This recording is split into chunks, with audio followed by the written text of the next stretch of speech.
আমি মরে গেলে তুমি কি আরেকটা বিয়ে করবা? না না, কি বলো, আমি আর বিয়ে করব না। ও আচ্ছা, ফুলে ফুলে ঘুরে মধু খেয়ে বেড়াবা তাই না? আচ্ছা, আমি বিয়ে করে নেব। সে তো করবেই, আমার মরার অপেক্ষা করে তো তুমি আসো।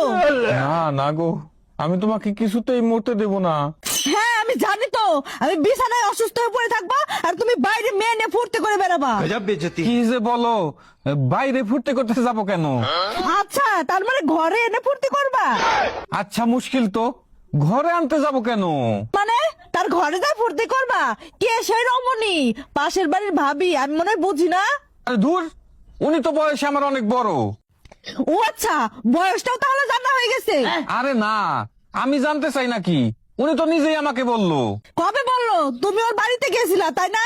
আরে না, ওনার ফোনটা হ্যাং করছিল, ভাইয়া বাসায় ছিল না, তাই আমাকে একটু ডাকছিল। ও আচ্ছা, ভাইয়া যখন বাসায় থাকে না তখন তুমি ওর বাড়িতে যাও না? চরিত্রহীন রংবট, আজই তোকে ডিভোর্স দেবো। আরে ধুর পাগলি, ডিভোর্স কি আর একদিনে হয় নাকি? ডিভোর্স দিতেও 3 মাস সময় লাগে। সে খবর নেওয়া হয়ে গেছে, বাকি কি রেখেছো আর শুনি?